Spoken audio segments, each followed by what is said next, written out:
नमो बुद्धाय धम्म बंधुओं, हम आपके पास वृंद प्रश्न में आगे के प्रश्न लाए हैं, जिसके अंतर्गत महाराज मीनांदर ने भंते नागसेन जी से पूछा कि भंते वह कौन है जो जन्म ग्रहण करता है। इस प्रश्न पर आपसे हम चर्चा करेंगे। तो धम्म बंधु, राजा मीनांदर ने भंते से पूछा कि कौन जन्म ग्रहण करता है। तब भंते बोले, महाराज, नाम जिसको हम माइंड कह सकते हैं और रूप जिसको मैटर कह सकते हैं, नाम और रूप ही जन्म ग्रहण करता है। तब महाराज बोले, क्या यही नाम और रूप जन्म ग्रहण करता है? भंते बोले, महाराज, यही नाम और रूप जन्म नहीं ग्रहण करता। मनुष्य इस नाम और रूप से कुशल अकुशल करता है। उस कर्म के करने से दूसरा नाम और रूप जन्म ग्रहण करता है। तब महाराज बोले, भंते, तब तो पहला नाम और रूप अपने कर्मों से मुक्त हो गया। तब भंते बोले, महाराज, यदि फिर भी जन्म नहीं ग्रहण करे तो मुक्त हो गया, किंतु चूंकि वह फिर भी जन्म ग्रहण करता है इसलिए मुक्त नहीं हुआ है। तब महाराज बोले, कृपया उपमा देकर समझावे। तब भंते बोले, कोई आदमी किसी का आम चुरा ले, उसे आम का मालिक पकड़कर राजा के पास ले जाए, राजन, इसने मेरा आम चुरा लिया है। इस पर वह ऐसा कहे, नहीं, मैंने इसके आमों को नहीं चुराया है, दूसरे आम को इसने लगाया था और मैंने दूसरे आम लिए हैं, मुझे सज़ा नहीं मिलनी चाहिए। महाराज, अब आप बतावे कि उसे सज़ा मिलनी चाहिए या नहीं। महाराज बोले, हाँ भंते, सज़ा मिलनी चाहिए। भंते ने पूछा, सो क्यों? तो महाराज बोले, भंते, वह ऐसा भले ही कहे, किंतु पहले आम को छोड़ दूसरे ही को चुराने के लिए उसे जरूर सज़ा मिलनी चाहिए। तब भंते बोले, महाराज, इसी तरह मनुष्य इस नाम और रूप से कुशल अकुशल कर्म करता है। उन कर्मों से दूसरा नाम और रूप जन्म ग्रहण करता है, इसीलिए वह अपने कर्मों से मुक्त नहीं हुआ। महाराज बोले, भंते, कृपया दूसरी उपमा देकर समझावें। फिर भंते बोले, महाराज, कोई आदमी किसी धान या ईख चुरा ले, पकड़े जाने पर आम के चोर की ही तरह कहे। महाराज, या तो कोई आदमी जाड़े में आग जलाकर तापे और बिना बुझाए छोड़कर चला जाए, वह आग किसी दूसरे आदमी के खेत को जला दे, तब उसे पकड़कर खेत का मालिक राजा के पास ले जाए, राजन, इसने मेरे खेत को जला दिया है। इस पर वह ऐसा कहे, मैंने इसके खेत को नहीं जलाया है, देव, वह दूसरी ही आग थी जो मैंने जलाई थी, और वह दूसरी है जिससे इसका खेत जल गया, मुझे सज़ा नहीं मिलनी चाहिए। महाराज, अब आप बतावें कि उसे सज़ा मिलनी चाहिए या नहीं।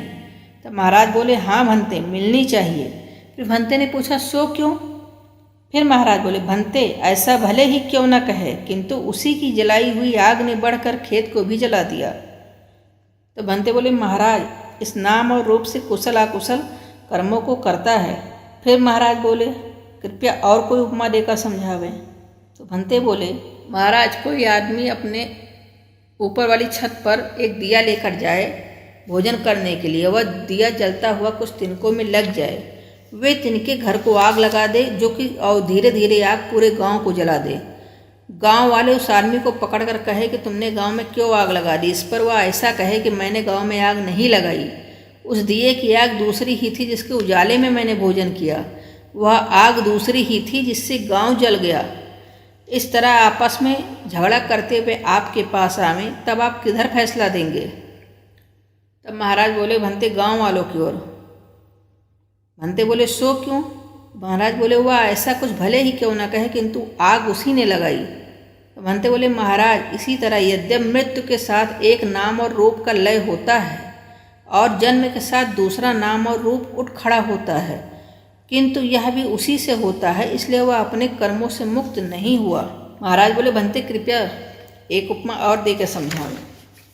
तब भंते बोले, महाराज, कोई आदमी एक छोटी लड़की से विवाह करे और कहीं फिर दूर चला जावे, कुछ दिन के बाद वह बढ़कर जवान हो जावे, और तब कोई दूसरा आदमी उस लड़की से विवाह कर ले, और पहला आदमी आकर कहे कि तुमने मेरी स्त्री को क्यों निकाल दिया, तुमने मेरी स्त्री से क्यों विवाह कर लिया। इस पर वह ऐसा जवाब दे, मैंने तुम्हारी स्त्री को नहीं विवाह किया, वह छोटी लड़की दूसरी थी और जिसके साथ मैंने विवाह किया वह दूसरी लड़की है, तब आप किसके तरफ फैसला देंगे?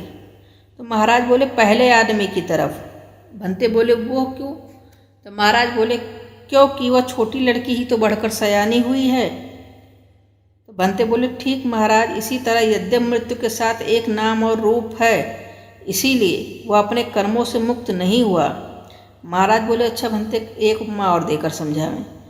तब भंते बोले महाराज, कोई आदमी किसी ग्वाले से एक मटका दूध मोल ले और मटके को उसी के यहाँ छोड़कर चला जाए और बोले कि कल लौटते हुए लेता जाऊँगा। वह दूध रात भर में जमकर दही हो जाए। दूसरे दिन वह आदमी आकर ग्वाले से अपना दूध का मटका मांगे।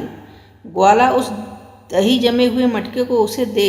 इस पर आदमी बोले मैं तुमसे दही नहीं लेना चाहता, मेरा दूध वाला मटका लाओ। ग्वाला बोले यह तो आप अपने आप ही जमकर दही हो गया है, यह वही मटका है। इस तरह झगड़ते हुए महाराज अगर वो आपके पास आए तो आप किधर फैसला दोगे? तो महाराज बोले भंते ग्वाले की ओर।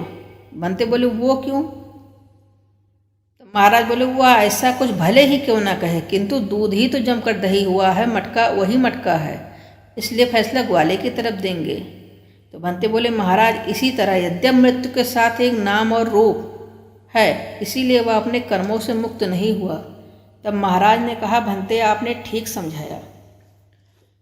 तो धम्मबंधु, ये थी जो रीबर्थ या आप ये कहिए कि पुनः जन्म की बात हो रही है।